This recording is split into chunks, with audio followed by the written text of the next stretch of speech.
오늘 이 새벽에 하나님께서 저희에게 주신 말씀은 마태복음 20장 29절부터 34절까지의 말씀입니다. 제가 가지고 있는 성경으로 신약 성경 34페이지에 있습니다. 마태복음 20장 29절부터 34절까지의 말씀을 우리 다 같이 한 목소리로 봉독하도록 하겠습니다. 그들이 여리고에서 떠나갈 때에 큰 무리가 예수를 따르더라. 맹인 두 사람이 길가에 앉았다가 예수께서 지나가신다함을 듣고 소리질러 이르되 주여 우리를 불쌍히 여기소서. 다윗의 자손이여 하니 무리가 꾸짖어 잠잠하라 하되 더욱 소리질러 이르되 주여 우리를 불쌍히 여기소서. 다윗의 자손이여 하는지라. 예수께서 머물러 서서 그들을 불러 이르시되 너희에게 무엇을 하여 주기를 원하느냐. 이르되 주여 우리의 눈 뜨기를 원하나이다. 예수께서 불쌍히 여기사 그들의 눈을 만지시니 곧 보게 되어 그들이 예수를 따르니라. 아멘. 네, 오늘 저희가 나눌 본문은 마태복음 20장 마지막 부분입니다. 마태복음 20장은 이제 예수님께서 공생의 사역을 감당하기 위해서 예루살렘으로 향하고 있는 그 과정을 쭉 기록하고 있는데 마지막 부분의 단계를 기록하고 있습니다.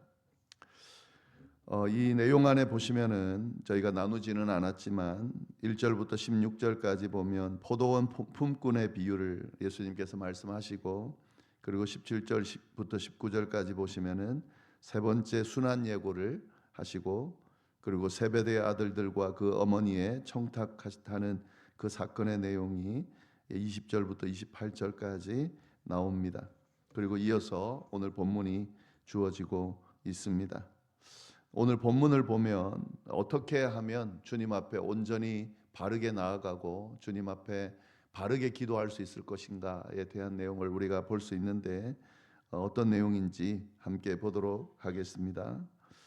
네, 먼저 29절 말씀 보시면은 그들이 여리고에서 떠나갈 때에 큰 무리가 예수를 따랐다.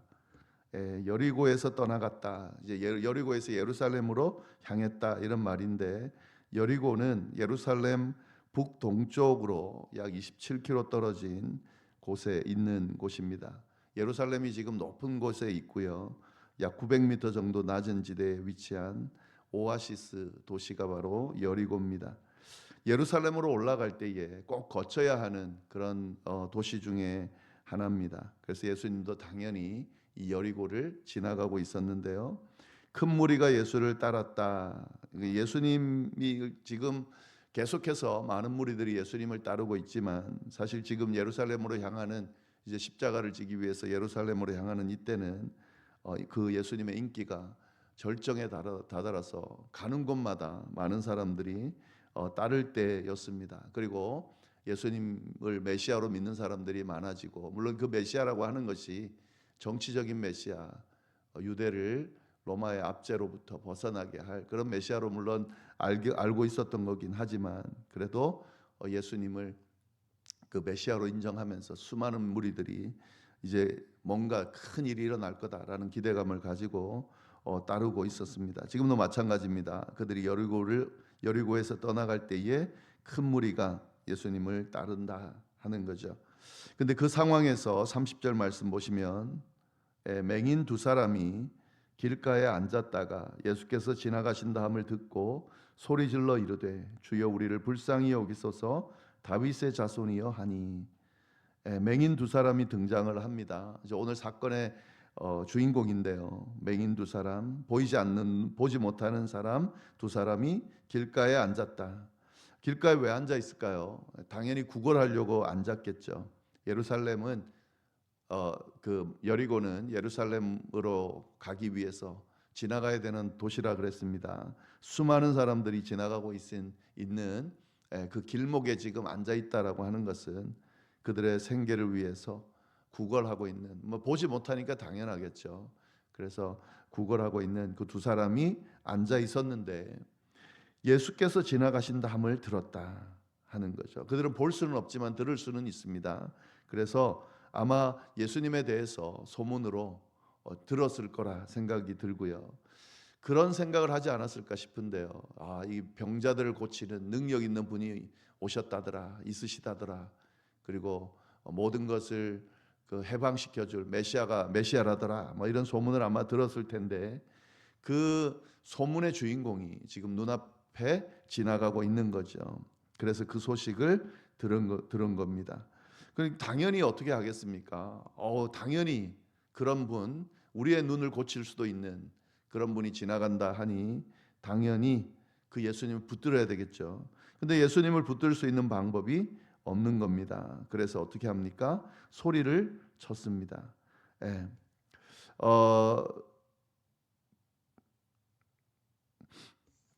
그 외치는 그 소리를 우리가 상상을 해본다라고 하면 그냥 뭐 예수님이요 뭐 이렇게 부르고 이 정도로 끝나지 않았겠죠. 이게 지금 마지막 기회고 지금 예수님을 쫓아갈 수 있는 상황이 아니고 또 게다가 수많은 무리들이 지금 쫓고 있는 상황이기 때문에 자신에게 기회가 있을까라는 것을 생각해 봤을 때 희망적이지 않은 그런 상황 가운데 예수님을 지금 찾는 거죠. 그렇기 때문에 소리를 질렀다 이 말은 그냥 소리 정도가 아니라 정말 모든 그걸 다 동원해서 그렇게 그 예수님을 볼 수 있도록 그렇게 소리를 질렀다, 외쳤다, 뭐 이렇게 볼 수가 있습니다. 근데 보시면은 이제 소리를 질렀는데 그가 지르는 소리의 내용을 보시면은 주여 그럽니다. 여기 선생님이여라고 하지 않고 주여라고 한다는 것을 우리가 좀 잘 보시면 좋겠는데 보통 이렇게 무리들을 데리고 가르치면서 다니는 사람들은 주로 랍비였습니다. 예. 그리고 기적을 행하는 사람들이 있을 때 보통 선생님이여 이렇게 보통 부릅니다. 그런데 지금 주라고 부른다는 것은 완전히 호칭이 다른 거예요. 단순한 가르침을 주거나 기적을 행하는 정도의 존재가 아니고 이 예수님의 존재가 지금 이들과는 다른 특별한 존재라는 것을 인식하고 있는 거죠. 그러니까 주여 그랬습니다. 왜 주여라고 불렀는지 그 다음에 나오는 내용을 보면 다윗의 자손이여 이렇게 부릅니다. 다윗의 자손이 말하는 의미가 뭔지 제가 말씀을 드렸습니다. 이 다윗의 자손이란 표현은 메시아를 부를 때 이렇게 부른다고 했습니다. 예언된 메시아가 올 때 다윗의 자손으로 오신다라는 예언이 여러 군데 나오죠. 사무엘상 하에도 나오고 이사야에도 나오는데 그 맹인 두 사람은 예수님을 메시아라고 지금 믿었기 때문에 주여 다윗의 자손이여 메시아여라고 지금 부르는 거죠. 그러면서 뭐라고 그럽니까? 불쌍히 여기소서. 누구를 불쌍히 여기라는 거죠? 자신들을 불쌍히 여겨 달라고 이야기하는 겁니다. 근데 여기서 불쌍히 여겨 달라는 것은 좀 배가 고픕니다. 뭐 동전 몇 개라도 좀 주십시오. 뭐 이런 표현이 아니죠. 여기서 불쌍히 여겨 달라는 말은 이 구약 시대에 많이 사용했던 표현들인데 하나님 앞에 구할 때에 불쌍히 여기소서라는 표현을 사용을 했습니다. 이건 뭐냐면 고통 중에 있는 상황 가운데 하나님을 향해서 모든 삶의 영역에서 해방시켜 주십시오라는 그런 의미가 있습니다. 하나님의 사랑으로 저희들을 이 구렁텅이에서 벗어나게 해 주십시오라는 그런 의미가 있습니다. 그러니까 불쌍히 여겨달라라고 외칠 때에 그들의 간절함은 지금 단순히 구걸해 주십시오 이 정도가 아니라 보게 해 주십시오라는 의미가 당연히 있을 거고 단순히 보는 정도가 아니라 이 평생 보지 못하고 있는 그런 지금 상황에서 이 영혼 자체를 삶 자체를 고쳐 주십시오라고 하는 그런 외침이 있는 거죠. 메시아를 만났을 때에 메시아를 향해서 불러야 될 메시아를 향해서 외쳐야 될 그런 모습과 내용이 어떤 것인가를 잘 보여주고 있습니다. 메시아이신 예수님, 우리의 구원자이신 하나님, 천지를 지으신 하나님 앞에 우리가 간구할 때에 우리의 기도의 내용이 무엇이어야 되는지를 분명하게 드러내주고 있습니다. 우리는 예수님을 믿고 또 하나님 앞에 기도할 때에 우리의 필요들을 간구하고 우리의 삶 가운데 어떤 필요한 것들을 해결해 달라고 기도하고 요청을 하죠. 그러나 사실은 우리의 기도 속에 꼭 담겨야 되는 내용은 단순하게 우리가 살아가면서 이런 것들이 있으면 참 좋겠다. 복을 받았으면 좋겠다. 뭐 형통했으면 좋겠다. 문제가 해결됐으면 좋겠다. 질병이 고쳐졌으면 좋겠다. 뭐 이런 기도들을 드리는데 사실은 그 기도만으로는 우리가 진정으로 메시아를 대하고 메시아를 믿고 기도하는 내용으로는 참 부족함이 많이 있습니다. 우리가 기도하고 우리의 기도를 들으시는 분은 이 정도 기도를 들으시는 분이 아니죠. 우리가 믿고 있는 분, 우리를 구원하신 그 분의 그 구원의 은혜의 깊이는 우리의 영혼 전체를, 우리의 삶 전체를, 우리의 인생 전체를, 이 세상 모든 것을 바꾸실 수 있고 바꿔주신 분이십니다. 사실 그래서 우리의 기도는 이런 깊은 기도를 드릴 수 있어야 됩니다. 주여 불쌍히 여기소서. 지금 전쟁이 곳곳에서 일어나고 정말 세상이 종말을 향해서 가고 있다라고 느껴지는 이 시대에 또 우리의 인생을 보면 야, 앞으로 어떻게 되려는가라는 생각이 많이 들죠. 뭐 AI 시대에 또 여러 가지 어떻게 흘러갈지 전혀 예측이 안 되는 이 시대에 우리의 필요들을 하나님 앞에 간구할 때 주여 우리를, 우리의 영혼을, 우리의 삶을, 우리의 가족을, 이 세상을 불쌍히 여겨 주옵소서. 긍휼히 여겨 주옵소서. 고쳐 주옵소서. 회복시켜 주옵소서. 온전하게 바꿔 주시옵소서. 이런 기도를 사실 드릴 수 있어야 됩니다. 그리고 이 기도가 사실 우리가 드려야 되는 완전한 기도인 것을 우리가 늘 기억할 수 있어야 합니다. 네, 이 두 맹인이 예수님이 지나가는 걸 듣고 눈을 보게 해달라라고 기도하는 그 기도의 깊이가 단순하게 그냥 구걸하고 또 보게 해달라는 것 이상이라는 것을 우리가 좀 잘 깨달으면 좋겠고요. 31절 말씀 보시면은 무리가 꾸짖어 잠잠하라 하되 더욱 소리 질러 이르되 주여 우리를 불쌍히 여기소서 다윗의 자손이야 하는지라. 당연히 무리가 잠잠하라 그러겠죠. 수많은 무리들이 지나가고 있는데 막 소리를 치니 얼마나 성가시겠습니까? 그러니까 그들을 조용히 시키려고 잠잠하라라고 아마 제재를 했던 것으로 보이는데 그때 어떻게 했습니까? 더욱 소리를 질러 이르되. 이게 이제 기도하는 자세입니다. 더욱 소리 질러 이르되. 군중들이 꾸짖어서 야 잠잠해라, 네 기도 들을 그런 처지가 아니다. 지금 막 예수님 너무 바쁘고 주변에 사람들이 너무 많다. 그리고 지금 예루살렘으로 가고 있는 아주 중요한 지금 시간 가운데 있다. 맹인 두 사람의 구걸 정도, 외침 정도 들을 그런 상황이 아니다라고 군중들이 반응을 한 겁니다. 그러면은 보통 사람 같으면 위축될 수 있겠죠. 그리고 하던 거를 야 이게 내 차례까지 오기 힘들겠구나. 지금 내가 쫓아가도 예수님을 만날까 말까 한 상황인데 움직이지도 못하는 지금 뭐 앞이 보여야 이렇게 예수님을 제대로 쫓아가죠. 제대로 쫓아갈 수 없는 상황에서 외쳐도 무슨 의미가 있나라고 생각할 수 있는 그 상황입니다. 근데 이들이 어떻게 합니까? 더욱 소리질러 이르되. 더 세게 질렀다는 거죠. 이게 기도할 때에 필요합니다. 하나님 앞에 기도할 때에 하나님께서 우리의 기도를 들으시지 않고 마치 침묵하시는 것처럼 여겨질 때가 있습니다. 수많은 사람들의 기도, 그 기도를 하나님이 듣고 계신데 내 기도까지 들으실까 하는 그런 생각이 들 때도 있습니다. 그리고 기도를 하면 할수록 마치 사단이 또 주변의 환경이 그 기도에 하나님이 안 들으신다라는 분위기로 몰아갈 때도 있습니다. 그때 어떻게 해야 되는가? 위축되고 또 기도를 그래서 멈추는 것이 아니라 더욱 소리질러 이르되. 왜냐하면 주님만이 이 기도를 들을 수 있고 주님께만 이 기도를 아뢰 수 있기 때문에 그 주님을 향해서 마지막 기회잖아요.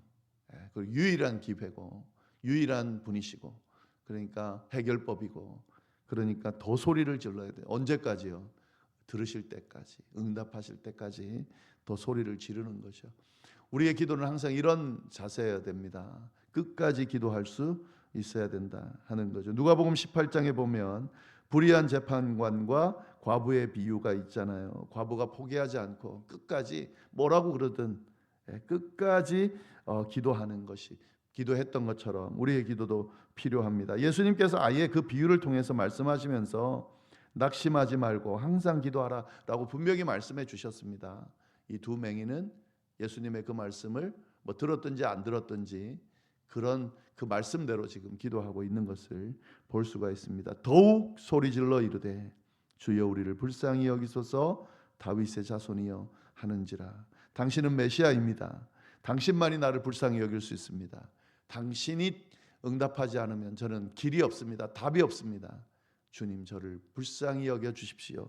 소리 지르고 또 소리 지르는 이 맹인들의 모습을 볼 수가 있습니다. 이것이 우리의 기도하는 모습이어야 된다. 잘 기억하시기를 바라고요. 32절 말씀 보시면은 예수께서 멈추어 서서 그들을 부르사. 그 기도가 응답이 됐습니다. 멈추어 서셨습니다. 얼마나 놀라운 일인지 모르죠. 그러면서 그들을 부르셨습니다. 그냥 듣고 이렇게 돌아보고 끝내는 것이 아니라 그들을 예수님 앞으로 불러 주셨습니다. 그리고 질문하십니다. 너희에게 어떻게 하여 주기를 원하느냐라고 예수님께서 물어보셨습니다. 무엇을 원하느냐라고 물어보시는 거죠. 이 질문을 우리가 이제 앞의 내용을 살펴보지 못해서 이 질문이 갖고 있는 의미를 우리가 이것만 봐가지고는 그냥 뭐가 필요하냐, 보기를 원하냐, 뭐 이렇게 물으시는 것 같은데 20장 21절에 보면은 그 야고보와 요한의 어머니가 예수님께 요청을 하는데 예수님이 물어보십니다. 무엇을 원하느냐라고 예수님이 물어보셨는데 이 야고보와 요한 어머니가 뭘 요청하냐면 예수님 옆에 한 자리씩 좀 차지하게 해주십시오라고 구했습니다.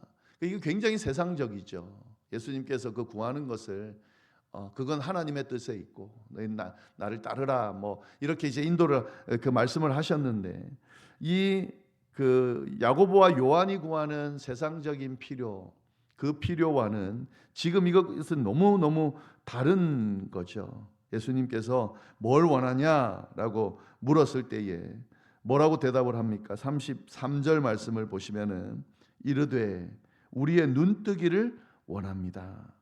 완전히 다르죠. 근본적으로 지금 뭐 한 자리 차지하는 정도의 그런 기도가 아니라 근본적으로 내가 갖고 있는 문제를 하나님 앞에 아뢰고 있는 이 답을 지금 비교해서 본다면은 굉장히 차이가 있습니다. 우리의 기도가 어떠해야 되는지를 잘 보여주고 있습니다. 아주 명확하고 단순하죠. 돌려 말하지도 않고 주여 보기를 원합니다. 눈뜨기를 원합니다. 좀 세상을 보기를 원합니다.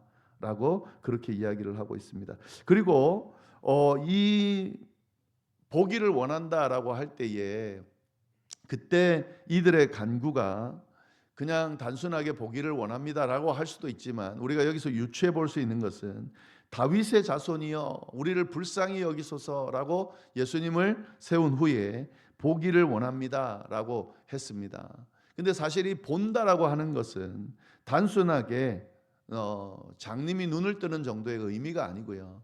이게 바로 메시아가 오셔서 할 사건 중의 그 예언의 어떤 결과 성취 중에 하나입니다. 이사야 35장 5절에 보면은 분명히 예언이 되어 있습니다. 그때에 메시아가 왔을 때에 맹인의 눈이 밝을 것이며 못 듣는 사람의 귀가 열릴 거다. 그러니까 지금 이 맹인은 단순하게 보기를 원합니다라는 의미 이상의 의미를 갖고 있을 수도 있다는 거 우리가 볼 수가 있는 거죠. 지금 메시아라고 인정하고 있기 때문에 당신이 메시아임을 믿습니다. 메시아로서 예언된 그 사역을 해주십시오. 당연히 보기를 원합니다마는 메시아가 오시면 맹인의 눈이 밝을 거고 못 듣는 사람의 귀가 열릴 것처럼 메시아임을 알려주십시오. 메시아로서 하셔야 될 그 일을 행해 주십시오라고 지금 간구하고 있다. 우리는 이렇게도 볼 수가 있겠습니다. 그러니 어찌됐든 명확하게 보기를 원합니다라고 자신들의 필요를 이야기를 하고 있습니다. 뭐 돈을 좀 주십시오, 먹게 해주십시오 이런 것보다 더 근본적인 필요를 예수님께 아뢰고 있습니다. 그래서 예수님이 어떻게 하셨습니까? 34절 말씀 보시면 예수께서 불쌍히 여기사 그들의 눈을 만지시니 곧 보게 되어 그들이 예수를 따르니라. 여기서 불쌍히 여겼다라는 말씀을 잘 보셔야 됩니다. 이 예수님의 행동 앞에 반복적으로 등장하는 말 중에 하나인데요. 오병이어 행하기 전에, 칠병이어 행하기 전에, 나병 환자 고치기 전에 예수님께서 불쌍히 여겼다 이런 표현들을 쓰는데요. 여기서 이 표현은 단순히 동정하는 정도의 의미의 감정이 아닙니다. 아, 불쌍하구나. 우리가 느끼는 그런 감정을 지금 표현하는 것이 아니라 이 표현을 보시면은 원문의 의미는 창자가 뒤틀리는 듯한 내면의 고통을 느꼈다 이런 의미가 있습니다. 왜 예수님은 그냥 보지 못하고 그냥 불쌍히 여겨달라고 말하는 그 외면의 모습만 보신 게 아니죠.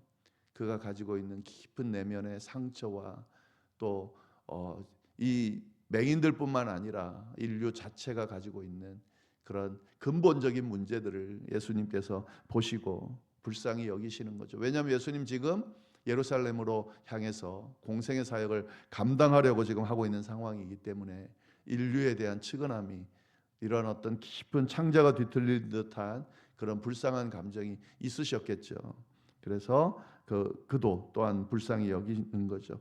불쌍히 여겨달라라고 했을 때 불쌍히 여기주셨다. 참 이것도 굉장한 말씀입니다. 주여 우리를 불쌍히 여겨 주십시오. 그랬더니 예수님 불쌍히 여겨 주셨습니다. 우리의 기도에 신실하게 응답하시는 예수님의 모습을 잘 지금 보여주고 있습니다. 그래서 불쌍히 여기서 어떻게 하셨습니까? 그들의 눈을 만지셨습니다. 예. 지금 이것도 우리가 좀 잘 봐야 됩니다. 그 눈이 먼 사람들, 아픈 사람들, 꼭 문둥병 걸린 사람들뿐만 아니라 아픈 사람들은 죄로 인해서 그들의 죄로 인해서 저런 고통을 당한다라고 생각하는 분위기였고요. 부정한 자로 사회적으로 여겨졌습니다. 그래서 그들을 만진다고 하는 것은 부정하게 되는 행위이기 때문에 쉽게 할 수 있는 행동이 아닙니다. 그런데 예수님 어떻게 하셨습니까? 전혀 꺼리끼지 않고 불쌍히 여기시고 만져주셨습니다. 아무런 꺼리낌 없이 그들을 만져주셨습니다. 사실 예수님은 말 한마디로도 고칠 수 있는 그런 능력이 있으신 분이십니다. 또 그렇게 고치기도 했습니다. 그러나 그러지 않으시고 불쌍히 여기시고 사람들은 부정하다 생각하면서 꺼리끼는 그를 꺼리낌 없이 만지시면서 그를 고쳐주셨다. 예수님의 마음이 어떠하신지 성품이 어떠하신지를 분명하게 드러내고 있습니다. 그래서 만지셨더니 어떻게 됐습니까? 곧 보게 되었다. 예수님의 손이 닿는 순간 그들의 눈이 열리는 치유되는 역사가 일어났다 하는 거죠. 이건 예수님이 메시아라고 하는 것을 증명해 주는 그런 결과가 나타났다는 거죠. 그리고 마지막으로 그랬더니 어떻게 됐습니까? 그들이 예수를 따르니라. 보통 치유받은 사람들이 각자 자리로 돌아가는 경우가 대부분이었는데 이들은 어떻게 했습니까? 예수님을 따랐습니다. 예수님 지금 어디로 가고 있습니까? 예루살렘으로 십자가를 지는 그 자리로 가고 있습니다. 근데 물론 이들이 예수님의 그 십자가 지심에 대한 이해를 제대로 하고 있는 것은 아니지만 예수님을 따랐습니다. 예수님의 제자가 됐다는 거죠. 그리고 그들이 걸어간 그 길이 구원의 길이고 영원한 생명을 주신 예수님을 따르는 길이 되었다라는 것을 분명하게 보여주고 있습니다. 그들을 진짜 불쌍히 여기셔서 보게 하실 뿐만 아니라 영원으로 이어지는 그런 길을 걸어갈 수 있도록 예수님께서 이끌어 주셨다라는 그런 결론으로 볼 수가 있겠습니다. 네, 오늘 말씀 어떻게 기도해야 하는지 또 기도의 내용이 어떠해야 되는지 기도하는 진정한 그리스도인으로서 기도하는 자세가 어떠해야 되는지 그리고 무엇을 추구하며 우리가 예수님을 따르고 하나님을 믿고 따라야 하는지 분명하게 보여주고 있습니다. 요즘에 이런 어떤 시대적인 어떤 흐름들을 보면 볼수록 진짜 예수님을 제대로 믿고 따른다는 것이 무엇인지를 깊이 생각해 보고 있습니다. 마찬가지로 여러분들도 그럴 거라고 생각이 드는데 정말 깊이 한번 들여다보면 좋겠습니다. 단순하게 그냥 잘 먹고 잘 살고 그리고 뭐 자녀들 잘 되고 가족 잘 되고 평안하고 뭐 이런 것으로 우리의 삶이, 우리의 신앙 여정이 그렇게 끝나는 것인가? 그렇지 않은 것 같아요. 당연히 그렇지 않습니다. 예, 정말 하나님께서 우리에게 주신 구원의 은혜, 또 우리의 사명, 또 무엇을 추구하며 살아가야 될지를 분명하게 알려주셨습니다. 그 길을 제대로 걸어갈 수 있는 우리의 삶이 되고 신앙의 여정이 돼야 되겠다라는 생각을 많이 합니다. 동일한 은혜가 이 말씀을 나누는 모든 분들에게 함께 임하기를 간절히 바랍니다. 기도하겠습니다. 하나님 아버지, 참으로 감사합니다. 귀한 말씀 주셔서 또 저희들의 신앙을, 또 형편을, 삶을 돌아볼 수 있게 해주시니 참으로 감사합니다. 주여, 간절히 원하옵건대 온전히 예수님을 따르고 그 예수님께서 걸어가신 그 길을 쫓으며 주께서 맡기신 사명을 잘 감당하며 주님 부르실 때까지 진정한 그리스도인으로서의 모습으로 그렇게 살아가는 저희가 될 수 있도록 주여 인도하여 주옵소서.